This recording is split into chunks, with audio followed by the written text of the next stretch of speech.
নমস্কার, সুরজিৎ মান্না ক্রিয়েশনস চ্যানেলের পক্ষ থেকে তোমাদের সবাইকে সুস্বাগতম। আশা করি তোমরা সকলে ভালো এবং সুস্থ আছো।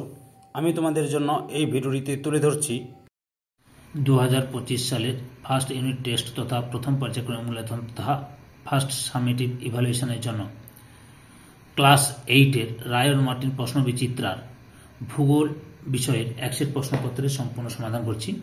তার আগে তোমাদের কাছে অনুরোধ, তোমরা চ্যানেলে নতুন হলে চ্যানেলটিকে সাবস্ক্রাইব করে চ্যানেলের সঙ্গে যুক্ত হয়ে যাও এবং ডান দিকের বেল আইকন অল অপশানে গিয়ে প্রেস করো যাতে পরবর্তী ভিডিও নোটিফিকেশন পাও, এবং ভিডিওটিতে লাইক এবং কমেন্ট করো, আর ভিডিওটি তোমাদের বন্ধু বান্ধবীদের মধ্যে প্রচুর পরিমাণে শেয়ার করো। আলোচনা শুরু করছি। 295 নম্বর পেজের 4 নম্বর school Coochbehar Rambhola high school এবং new Barrackpore colony boys high school, এই দুটো স্কুলের প্রশ্নপত্রের যে সেট রয়েছে সেই সেটে সম্পূর্ণ সমাধান করছি। তোমরা পুরো ভিডিওটি লক্ষ্য করো। প্রথমে একের দাগে কী রয়েছে লক্ষ্য করো। একের দাগে রয়েছে সঠিক উত্তরটি নির্বাচন করে লেখো।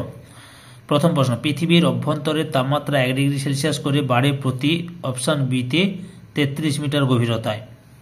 2-এর দাগে শিয়াল অপশান এতে গ্রানাইট শিলা দ্বারা গঠিত। 3 নম্বরে গুরুমণ্ডল ও কেন্দ্রমণ্ডলের মাঝে আছে অপশান বিতে গুটেনবার্গ বিযুক্তি রেখা।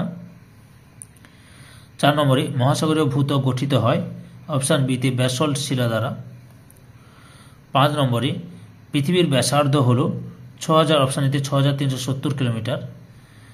তারপরে 6 নম্বরে ক্রোপেসীমা ও নিবেসীমা স্তর দুটি পৃথক হয়েছে অপশান সিতে রেপিত্তি বিযুক্তি রেখা দ্বারা। এরপরে 2-এর দাগে লক্ষ্য করো, শূন্যস্থান পূরণ করো। কি রয়েছে? প্রথম প্রশ্ন, ভারত শ্রীলঙ্কা থেকে বিচ্ছিন্ন হয়েছে ড্যাশ প্রণালী দ্বারা, পক প্রণালী দ্বারা, পক প্রণালী দ্বারা। 2-এর দাগে রয়েছে ড্যাশ মায়ানমারের প্রধান ভাষা, মায়ানমারের প্রধান ভাষা হচ্ছে বর্মি।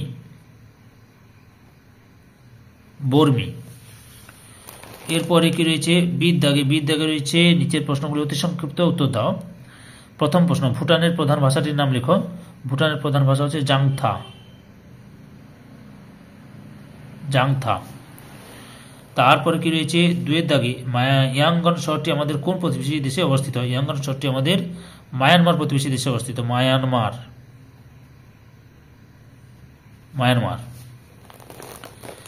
এরপরে রয়েছে 3-এর দাগে লক্ষ্য করো, কি রয়েছে?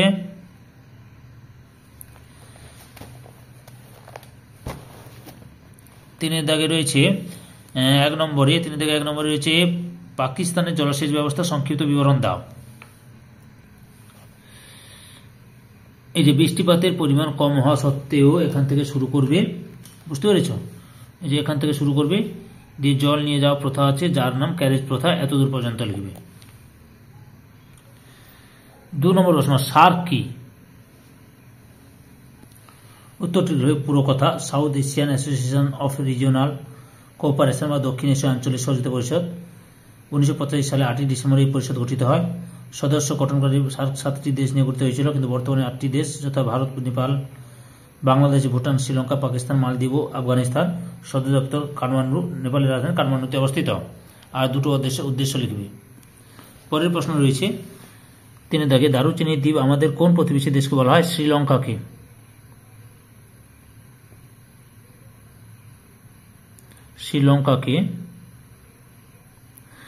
তারপরে কি রয়েছে? এই দেশটির প্রধান অর্থকরী ফসলটির নাম লেখো। নারকেল। কি লিখবে? নারকেল। 4-এর দাগে নিচের প্রশ্নগুলি সংক্ষিপ্ত ব্যাখ্যামূলক উত্তর দাও, যে কোনো দুটি।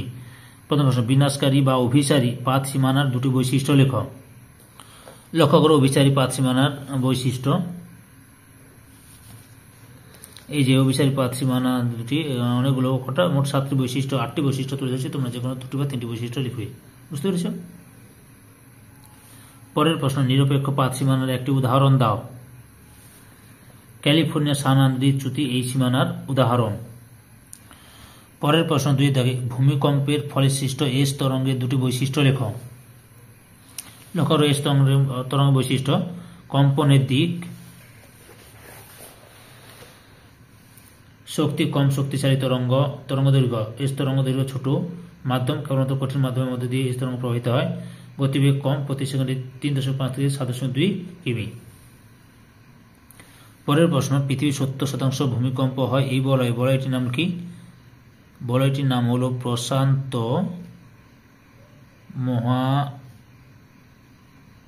মহাসাগরীয় অগ্নিবলয় বা আগ্নেয় মেখলা। অগ্নিবলয় বা প্রশান্ত মহাসাগরীয় আগ্নেয় মেখলা। পরের প্রশ্ন 3 দাগে ম্যাগমা ও লাভার মধ্যে 3টি পার্থক্য লেখো। লক্ষ্য করো ম্যাগমা ও লাভার মধ্যে পার্থক্য মোট ভূমিরূপ 5-6টি পার্থক্য তুলে ধরছি, তোমরা ভালোভাবে 3টি পার্থক্য লিখে নেবে বা পড়ে নেবে বা সবগুলো পার্থক্য ভালোভাবে পড়ে রাখো, কারণ বড় প্রশ্ন অর্থাৎ 5 নম্বরের প্রশ্ন এলে তোমাদের পুরো উত্তরটি লিখতে হবে। 5 দাগে নিচের প্রশ্নগুলি উত্তর দাও যে কোনো দুটি। প্রথম প্রশ্ন আমি খুব সূক্ষ্ম দানার কালো ধূসর বর্ণের শিলা রাস্তাঘাট নির্মাণে আমার ব্যবহার হয়ে থাকে। আমার মধ্য দিয়ে সহজেই জল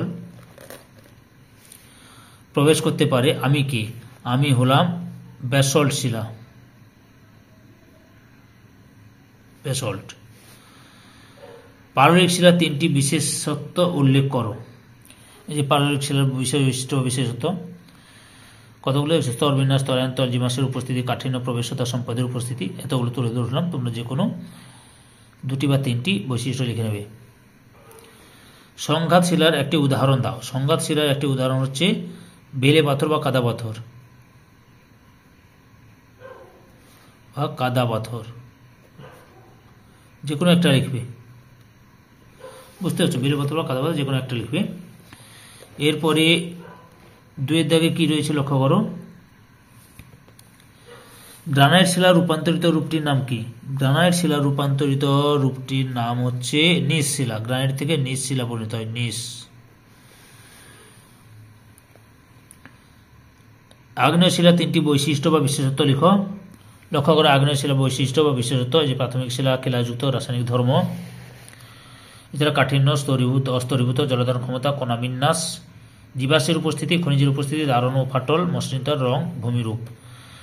মোট 13টি বৈশিষ্ট্য তুলে ধরলাম। তোমরা 3টি বা 4টি বৈশিষ্ট্য ভালো করে লিখে নেবে, না হলে ভালোভাবে পড়ে নেবে পুরো বৈশিষ্ট্যগুলো, কারণ 5 নম্বরের প্রশ্নের উত্তর হলে তখন পুরো উত্তরটি লিখতে হবে।